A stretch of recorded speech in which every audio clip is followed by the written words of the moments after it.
Before we get started, make sure you subscribe to this channel. That way, when I release more videos like this, you'll get notified. Ready to take your place as a trusted advisor and strategic partner to the C-suite? Welcome to the Enough Already podcast. I'm your host, Betsy Jordyn, and in every episode, we talk about how high-achieving professionals can permanently ditch the 9-to-5 and repackage their strengths and passions into a profitable, purpose-driven consulting or coaching business. Today, I'm going to be sharing with you my secrets to working with the C-suite in this first episode of my brand new Organizational Consulting 101 series on this podcast. So here's the thing. More and more people are wanting to leave corporate to start their own businesses.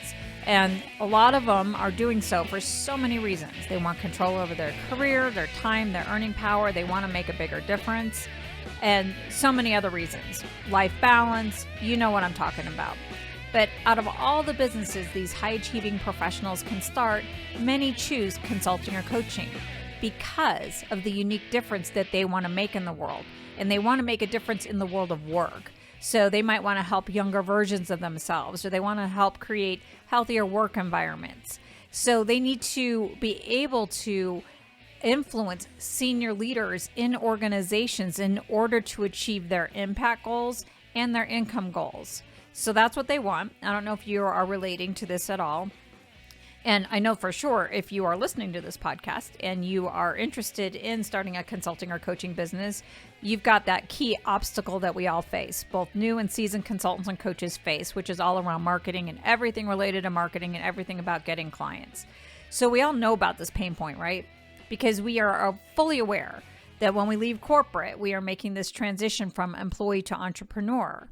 But there's more involved with this marketing challenge that meets the eye. And I think it's because there's this second challenge that's going on, and that's this transition from leader to consultant or coach, which is a whole new job that requires very different skill sets, perspectives, and I'm going to share a lot more about this in this episode. And I have some of that experience and maybe not exactly the same. So for me, before there was this business podcast that you're listening to and all of my brand positioning and messaging and mentoring business that I have and my brand marketing agency where I've launched the entrepreneurial dreams of dozens of other consultants or coaches, there was me as this internal organization development consultant at Walt Disney World. This is where I got my career start. So I got really lucky. I was able to land a dream job as an internal consultant. That was literally my job description when I was just about to turn 30 years old. And I had an opportunity to work with amazing executives on really incredible, visible strategic projects. I was involved when the Animal Kingdom opened and it was going through this brand relaunch. And I was the originator of what was called the Forward to the Basics project, which is now called the Basics Project, where we completely redefined the guest cast and the cast leader experience. And the work I did at Disney is now being taught at the Disney Institute all around the world. So when I left Disney, I had a unique experience that many other people have. I was able to really grow my business from 0 to 300,000 within the first 18 months. Not because I was like this major marketing guru at the time. I didn't know anything about branding yourself as an individual business. I knew about branding when I was working at Animal Kingdom, when I was at Disney, but I didn't know all about it like I do now and how I help my clients. So back then, what I had that allowed me to create incredible success as a consultant is I knew how to influence executives. I knew how to create results without positional authority. And that's what I'm going to be sharing with you today in this particular episode is how do you actually work with executives? How do you work with the C-suite? What do you need? One of the things I've been wondering about though is what made me successful as a consultant? What made me a great executive advisor? And I think a lot of it is I was really wired perfectly for this role. I'll never forget the first time I facilitated my first executive meeting. I was only 27 years old. I just got this job. So right before I was at Disney, I had another internal consulting role in a nonprofit organization. And I was leading this senior team through all this strategy work. And I had this moment where it's like, my gosh, this role is like a hand in glove fit. But then I thought that maybe it's me, maybe this is unique to me. But then I got to Disney and I was on a team of more than 20 other consultants and they were all like me. They all had similar wiring. And now when I work with other people through my mentoring and brand positioning work, I see these same attributes. So some of the things that you need to succeed in the C-suite are skills and strategies that I'm going to teach you all about in this podcast and in this Organizational Consulting 101 series. And some of it just relates to how you're wired. So to help you determine if you are wired to be an amazing consultant and somebody who can work with executives in the larger organizations, I created a free quiz or self-assessment to help you analyze your own readiness. So if you want this quiz, all you need to do is head on over to www.betsyjordyn.com. And remember, Jordyn is with a Y, not an A, /consulting-quiz. And there, when you get the quiz, you can find out, where do your skill sets lie? Where are you really well wired to work with executives? Where are some areas of opportunity so that if this is something that you want to do for your business and for your career, you will be able to develop a development plan for yourself so that you can be successful. So now let's get on with the show. Let me get into some of my secrets to your consulting success. The number one secret that I would say is really important for you to work well with the executives in the C-suite and be really effective as a consultant is to really know and appreciate the role of a consultant. So one of the things that drives me absolutely batty is that when the word consultant is sort of like this throwaway word for someone who works in an organization who's just not on the full-time payroll. And there's so many ways that people can work for an organization and not be on the full-time payroll. This could just be a contract worker or something like that. But a consultant is a specific role. It's a unique role. And that's somebody who's an advisor, somebody who comes alongside a leader to enhance their leadership and organizational effectiveness and capacity. So it's somebody who works with these leaders. They come alongside. They're at the right hand of power. So this role is unique. It's special. It's a career path in itself. And the thing is that consulting isn't the same as leading, which is what creates so many challenges for people is, hey, I knew how to get results. If I was an operations executive and then I leave my corporate role and I become an operational consultant, I get confused because I'm not quite sure how to get results because before I got results because I had a team, I had authority, I had a budget. But then what do you do when you don't have that anymore? And that's what happens when you become a consultant. But the role of a consultant is so powerful because what you do and the contribution that you make is that you help a client frame the problem that they're responsible for solving and implementing. So the thing is about the difference between consulting versus leading. Leaders own the what. They own the content of the business. They own what needs to get done, what their goals are. But consultants bring the how. They help them achieve the results in the best way possible. So for example, one of the reasons why people hire me as a business mentor is because they get overwhelmed by the process of starting and growing your business. Like you probably get it. You understand it's overwhelming. And what makes it extra overwhelming is you're trying to figure out what you want your business to be all about while you're trying to figure out how you go about growing the business. So you hire somebody like me where I will help own the how so your brain is completely freed up to figure out what you want your business to be all about. Same goes for your executive clients. You own the process so that they can focus on the content of the work. And you think about it when you get into the larger organizations, it gets a lot more complicated because there's a lot of people involved and a lot of people have a lot of different perspectives. So if you can give them good process, you could help them accelerate their results, improve their quality, and improve their capacity. So there's so many benefits of what you do.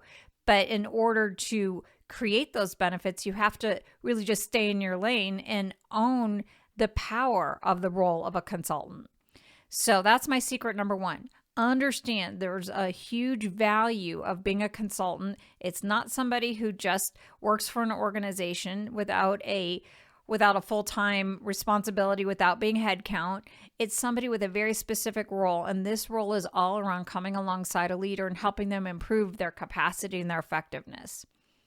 So, secret number two, let's get into that one. Your consulting clients aren't organizations. You are not working for organizations. You're working for a person in an organization. Your clients are people. And these people have a role within the organization, and they have very personal reasons for why they want to work with you. And so if you want to establish a credible connection with your potential clients, you need to understand their role and their contribution to the organization, where they fit in the system that they operate within, and the reasons why they would hire someone like you. You need to be able to see the world from their vantage point. So you can't say, I just want to break into the larger organizations. It's really more along the lines of, I want to connect with the perfect person who my expertise is relevant for and help them solve the problems that they care very much about. So to create that connection, what I would like you to do is just think about who the person is who's your most likely and promising buyer. So there's two different types of executives within the organization. So there are executives that are responsible for what I would call line groups, and there's executives responsible for what I would call staff groups.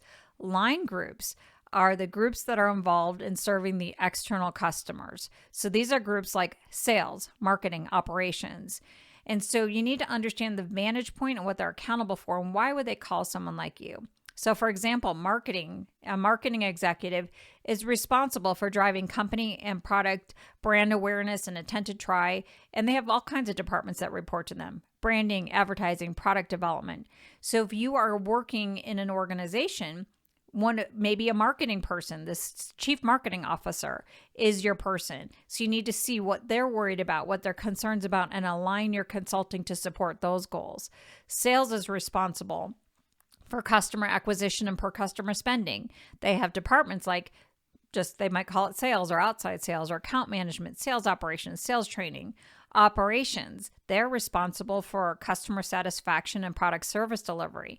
And they've got departments like operations, production, or customer service or engineering. They have all kinds of departments like that. So if you're brought in, if you're operational efficiency type of person, your likely buyer might be somebody, maybe a VP or a senior VP of operations. If you're somebody who's all about sales, you think about the chief sales officer, that type of thing. And then there's another type of group, the staff groups, as I mentioned. They are responsible for serving the internal client or the organization on the whole. So finance is responsible for financial forecasting and management of controllable costs. They're going to lead departments like either they might call it finance, accounting, risk, legal. So the CFO, is that your person? So think about what they might be concerned about. They're very concerned about controllable costs. And so that might be one of your clients. IT is responsible for integrating technology into business practices. They're going to have hardware and software teams and tech support teams. So they're concerned about process, and they're concerned about optimizing processes, automating processes. So is that relevant to your expertise? A lot of the clients that I work with, I would say 95% of my clients were the chief HR officer or the VP of HR, senior VP of HR. In general, HR people are responsible for staffing, training, positioning of talent, change management, culture. Most of my clients, as an organization development consultant, they were the ones that I would be focused on. So I needed to create messages that would resonate with the HR people. So they have departments like recruiting, training, communications, employee relationships, compensation. So let's say you're a video producer and you create workplace video productions. HR is your likely client. So you might have some larger companies might have continuous improvement departments like lean, leadership development, organization development, like where I was when I was at Disney. So for you, as you're listening in, I want you to think about who's the person. I just described a lot of different departments. Out of the different departments and the types of accountabilities, who do you care the most about helping? Who's your most likely buyer? That's the one you should be focusing on in your marketing messages as you create your marketing strategies. If you were going to a networking event, you want to go where these people are. And when you're engaging with them, you need to talk to them as a human being. You're not trying to get into the organization. You're trying to help these people achieve their goals. So that's secret number 2. Your clients are not organizations, they are people. So secret number 3, the ideal role for a consultant or coach is never going to be on the org chart. And let me explain to you why. The day-to-day work can and will get done without us. We're not there for the day-to-day work. They don't need a consultant. They already have their people. What we do is we fill in these in-between spaces. This is where we can do our best work. So we do our greatest work when there are conflicts or challenges between operating areas. That's that white space of the organization, places where it's not filled, or when strategy changes and the leadership and operating practices have not, or when organizations are moving from one stage in their life cycle to the next, or when leaders are moving from one level to the next. That's when we can do our best work. It's in these in-between spaces, and nobody else fills that, and that's where all of our power is. So contract workers, for sure, can be brought in to expand the capacity of the day-to-day work. Somebody might hire out. If you're a smaller company, for example, they might hire a fractional CFO or a fractional CMO or something like that for a while until they get to a particular size. But if you're a consultant who's trying to go after the larger organizations, they're already going to have people for the day-to-day. And if they're outsourcing something, then it's not necessarily what they believe is a strategic value that they needed to have in-house. So you don't even necessarily want to go after that kind of work anyway. But I'll tell you this, an advisor to the C-suite will never really be used as a way to expand capacity. They might be brought in for an expertise that the organization has not yet cultivated but needs in order to move to the next level. But the biggest reason and the most important reason why consultants create value and coaches create value for these larger organizations is when they have a pressing need for an objective, neutral perspective, when they want to somebody to help herd the cats or corral all the conflicting opinions on what do they need to do to achieve a goal or move to the next level, that kind of thing. That's where we want to be. And so there's so many reasons why I'm such a massive fan of content marketing. If you've been around me for a while, you'll hear my stories of my content being a calling card. And I'll tell you why I think content marketing is the best way for consultants and coaches who want to work with organizations to get clients is because the biggest competition we have for our services isn't other consultants. It's the client either choosing to do nothing or doing it themselves. Because again, they're transitioning into this new unknown world of this next level. So what we need to do when we are landing work with a client is we've got to convince them that doing something is better than nothing. And then we need to convince them that working with a consultant or coach is better than doing it on their own. But if we can use our content to do those first two sales, these buyers are already halfway down the buying process. So your content sets you up to just demonstrate that why you're the right solution for them. But it almost becomes a no-brainer because you've already influenced them in those other two areas that they want to do something about the problems that they have and they want to work with somebody else. So your content really kickstarts your influencing relationship that you have with your clients. And so if you want to position yourself as this expert advisor, your content and being a thought leader already establishes you in that way. So you will not be seen as that pair of hands.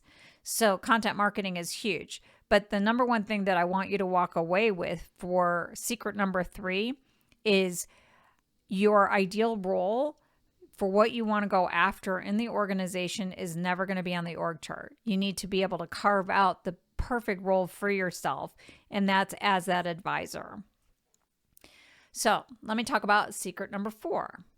This might be a hard thing for some of us to hear, so I'm just going to be upfront that I know some of you who are listening is not going to agree with me on this one, but I'll just tell you from my own experience, clients, including HR, do not spend the kind of time that we do delineating between the difference between what is a consultant, what's a coach, what's a trainer.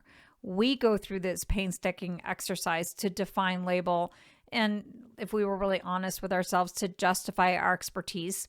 Our professional associations definitely want to help us with this. So we may spend a lot of time getting wrapped around an axle around what's the difference between consultants or coaches. I have one of my dear friends and colleagues always goes back and forth with me on that one because he's a coach and my background is a consultant, even though I'm a consultant of coaches, and I believe sometimes he's a coach who consults. But we want to parse it out and say, all right, consultants give advice, coaches ask questions. So we put this hard line between the two when our clients really don't. Or we may wonder about the difference between a leadership consultant, because they're all about individuals and improving individual performances, and organizational consultants are all about the organization. But the reality is that the client doesn't know the difference. The client doesn't really care about the difference because the client is concerned about the individual performance, the organizational performance. They want advice, they want questions. And so it really doesn't matter. The clients really don't care. And so spending so much time carving out that role really keeps you from making the impact, because no matter how you get brought into the organization, if you own those in-between spaces, those white spaces that a client's value, they're going to want you to do other things. I promise you, you'll be asked to do other things. You might be a consultant who's working on a big organizational redesign. As part of the redesign might require new behaviors of leaders, and then they're going to ask you like, well, hey, maybe you can coach the leaders. Or you might be brought in as a leadership coach. So maybe you have a handful of high potentials and the HR leader went out and looked for a bunch of coaches and you got selected, and now you have coaching assignments. And now you are coaching several leaders within the organization. At some point, you are going to be asked to either do some group coaching or an executive work session or something along those lines. If you are brought in to help develop leaders, it's going to bump up against organizational issues, and organizational issues are going to bump up against performance issues. So it's more important to really be thinking about who you want to help and having the opportunity to use your transferable skills, because I can promise you, a consultant in so many ways can help a client, maybe not in the same way as a trained ICF coach could do that kind of in-depth coaching, but you definitely could do coaching to some level, or you can call it think partnership or trusted advisory kind of services. Or a coach, you can go ahead and facilitate meetings that affect the organization. The key thing here that I would want you to walk away with is, be able to go into the organization and start wherever your starting point is. But when you are working with leaders, you need to pay attention to the realities that there's multiple layers of what's going on with every client interaction and every client engagement. At the top level, at the surface level, it's whatever the work is at hand. Whatever the goals are that a client wants to accomplish for their organization or for their leadership or their career, it's whatever that work is at hand. That's at the top level. You go a little bit deeper. There's the personal dynamics. There's the client's emotional experiences as well as your own. But then deeper than that, the client is a part of a system. And so that's why you're going to get brought in, is that if you are doing consulting or coaching within an organization, this is why if you go back to one of my previous podcasts where I talk about the differences between consulting and coaching, I talk about the business models. If you are working in an organization, you have a B2B business, and you are going to be seen as capable of doing all of these different types of services, consulting, coaching, training, all kinds of different kinds of interventions that you're capable of doing. And it's up to you to figure out how much you want to do and where you want to outsource. But you have to be aware that your client is engaged in a system, and you're going to have the opportunities to do a lot of different types of services for your clients. The other thing too is just from a principle standpoint, and I think you would agree with me on this one, is that organizational change only happens when individuals change. That's why these things overlap. And individuals change when the organization changes. They're both part of the same system. So no matter what you are asked to do, no matter what you pitch, you always need to consider the broader context, and that the fact that the person who is hiring you is sometimes the root cause to the challenges you're hired to solve. So you need to be aware of all of these dynamics. So that's secret number 4. Let's get into secret number 5. So kind of piggybacking off of what we just talked about, secret number 5 is you will not succeed in the C-suite, in the larger organizations or working with executives, until you accept the realities of power and politics. I know right now in our world today, the word politics is at an all-time low of things that people hate. People hate politics. And I think the word politics and power get bad raps, because leadership is ultimately about power, and power in itself isn't bad. It's just how people use it. So if leaders use power to control and dominate, and when executive teams approach power from like sort of like a win-lose standpoint, that's not healthy power. That's like that power over, and nobody likes it. It's not good use of power. But power in a good sense is about the capacity to act and having the ability to achieve purpose. So good power is about balancing perspectives and collaboration. So the reality is you need disparate perspectives in the C-suite. So you definitely need the heart-centered, people-centered focus that HR brings. And you also need the financial acumen and the bottom line perspective that finance offers. You need to have both. You need to have sales and them out there trying to land work and land clients and land customers and grow a customer base. But you also need to balance it with operations and their ability to deliver exceptional services. And you need both of those perspectives in order to make good decisions. So power in itself, politics in itself is not bad. It's just when it's used inappropriately, that's when we have problems. And so you as a consultant or coach, you are going to be in the realm of dealing with your client's power system. The larger the organization, the more senior the leaders are, the more politics you're going to have to navigate. That's what makes a senior team or an executive team very unique. I don't know if you have facilitated executive team meetings. For me, it's just an interesting experience because of all of the power dynamics that are going on. So, for example, the CEO or the president, whoever the senior leader is of that particular executive team, they have massive power, massive control, incredible compensation packages. So they have a lot of power. And the people who are on the team, they are wired in a very particular way. Otherwise, they wouldn't have made it to the top. So they have a lot of need for power and achievement, but they've mastered all of this political nuance that has been going on in the organization. I remember when I was first introduced to this, I was a new consultant at Disney and I was assigned to the animal kingdom. That was one of my early assignments. And I remember we had these meetings before the meetings before the meetings. And that was all about the politics that was going on. So I got immersed in that whole thing. But whenever you see that there's a meeting before the meeting or side meetings, that's an effective use sometimes of politics. It could be dysfunctional. It's not all one and the same. But those are signs that you're dealing with different types of competing perspectives that people are trying to corral.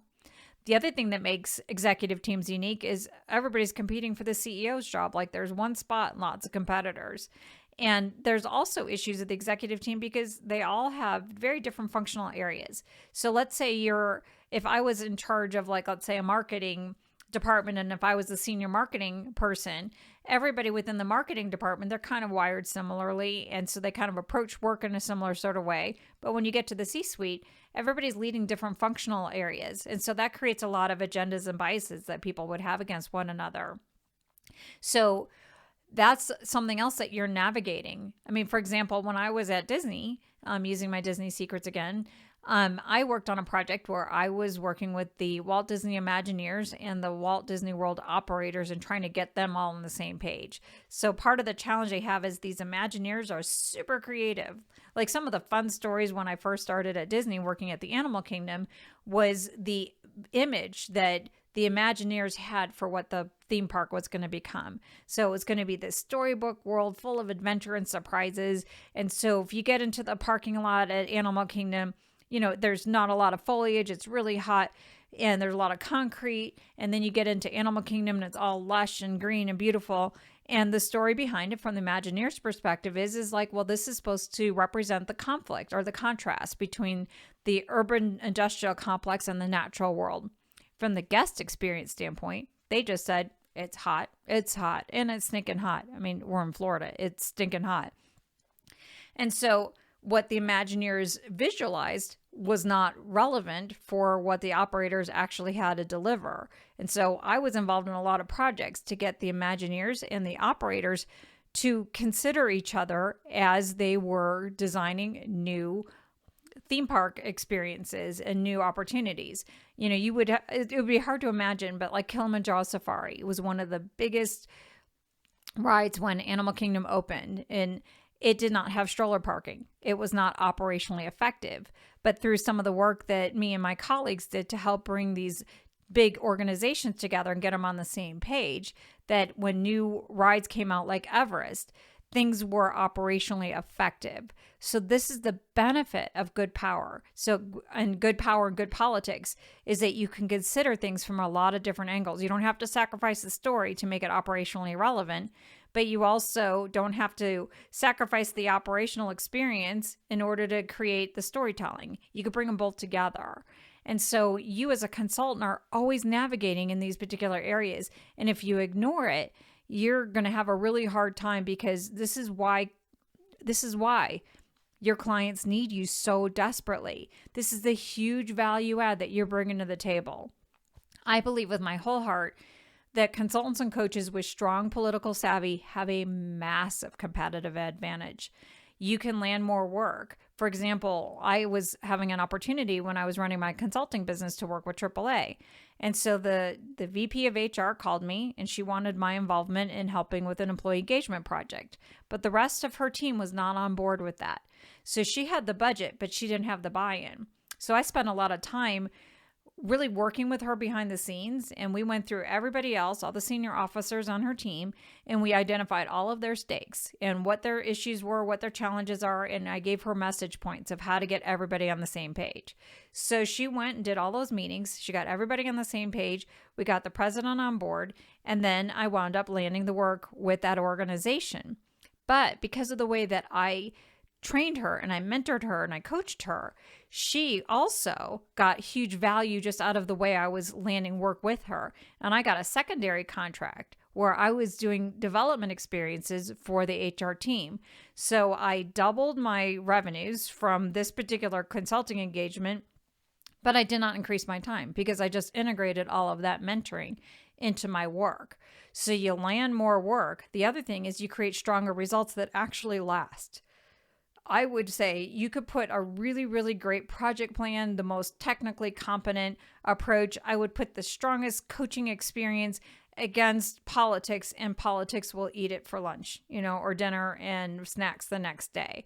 If you really want to make a difference in an organization, you have to know how to navigate through all of these political realities. The other thing with you understanding politics is you could parlay your first contract into the next contract. And when you understand what's going on and the power dynamics, then you are able to speak truth to power because they're not going to blindside you. And one of the clients I worked with, I did an assessment, and it was a customer assessment, and it had a lot of explosive opportunities. And originally in my contract, it was just for me to do the assessment, and then I was going to do a couple-hour meeting with all of the senior team to deliver the results. But my client and I knew that that would not go well. That would be a horrible meeting. And so we wound up doing a process where we did one-on-ones with everybody, and we did it in such a way that the leader who was going to be most impacted by this assessment report was prepared, and the rest of the senior team was prepared to handle this, so that when we went into the meeting, it was productive and they were able to come up with solutions. So if you can cultivate your political savvy, you will be able to have a huge competitive advantage.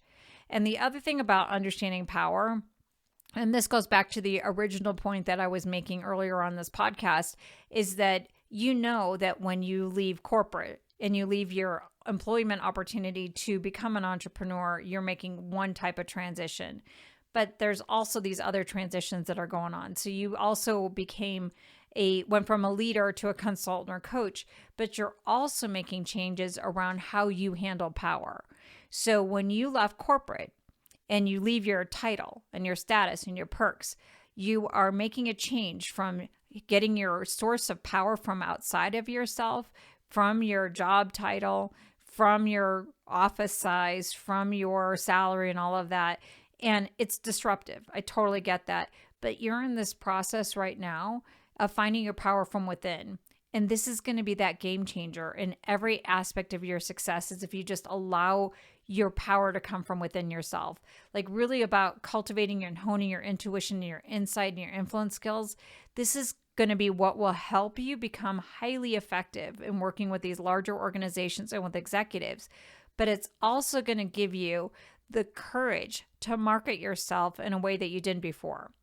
So just picture there's this politics on the outside of how you're helping your clients manage power, but you're also learning how to manage your own power in a very different way. This is why your most meaningful work is never going to be on the org chart, and the most meaningful results that you're going to create is from influence.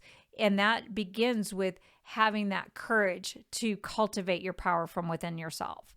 So that's the fifth secret, is all around that power in politics. So let's recap. Let's talk about 5 of my secrets. I have more secrets that I'm going to be sharing with you later about how to work with the C-suites, but these are 5 of them. Number 1, know and appreciate the role and contributions consultants make. You are not just somebody who does work for an organization without a formal role on the org chart. You have a very important role where you come alongside leaders and you help them enhance their capacity, their decision-making, the quality of the results. You help them make better decisions. When they make better decisions, they're going to create healthier organizations. Number 2, your client is not an organization. It is a person with a very personal reason for wanting to hire a consultant or coach like you. So really dial in. Who is the most likely buyer for you? Who has the problems that you are most motivated to solve? And how do you start speaking their language? Not necessarily getting them to understand the value of your methodology or the value of your expertise. How do you position your expertise to be the solution that they've been waiting for? 3, you don't have and you don't need a formal place on the org chart to create unbelievable value. If you want the formal place on the org chart, you're giving up the most powerful tool in your disposal, which is your independent point of view. And so having that outside perspective and not having that role on the org chart gives you the ability to see the organization from a much broader standpoint, which is highly valuable for your clients. Number 4, clients don't worry about the differences between consultants, coaches, or trainers. If they connect with you, they're going to use you in a lot of different ways. So if you want to maximize your client opportunities, what you have to remember with every engagement, every interaction, you are dealing with multiple layers within that engagement or interaction. You're dealing with the work, you're dealing with the person and their reactions, and the broader organizational system. And number 5, if you want to succeed in the larger organizations and with executives, you have no choice but to cultivate your political savvy. And that begins with cultivating your own personal power from within yourself. That's number 5. It's the hardest. I understand politics gets a bad word, but it is one of the most essential competencies that you will ever develop as an organizational consultant or coach. So let's talk about next steps. So I mentioned to you earlier in the podcast that I got a free quiz for you, and it's definitely going to help you assess your current level of political savvy, as well as other attributes of in-demand, influential organizational consultants, coaches, and executive advisors. So if you want this quiz, definitely head on over to www.betsykjordyn.com/consulting-quiz. And this will give you some instant insight on what you need to do to develop that personal power and what you need to do to set yourself up to be that sought after expert to the C-suite. And if your marketing strategies and your messaging is just not resonating, or if you're not getting in front of the right corporate buyers, or you're just using words and it's just not creating the results that you're looking for, definitely let's work on this. Head on over to my website at www.betsykjordyn.com/services. And when you get there, you can learn more about my business and brand strategy mentoring, as well as my done-for-you creative services and my copywriting.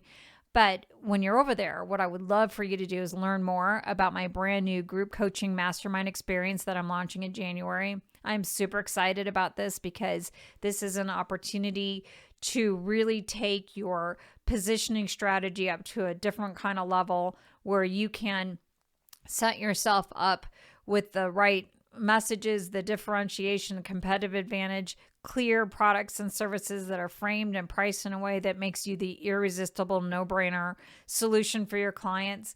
You're definitely going to want to take advantage of this opportunity now because I've got early bird pricing that is available right now. If you want to work with me one-on-one, I will be doing that for another couple months, but I want to be moving all of my branding and messaging services into this group program, which I think is going to be amazing because not only will you get the personal direction from me, you'll meet other people who are in the exact same place that you are, and you'll have like these ready-made focus groups and people that you could bounce all your ideas off of. So definitely check that out.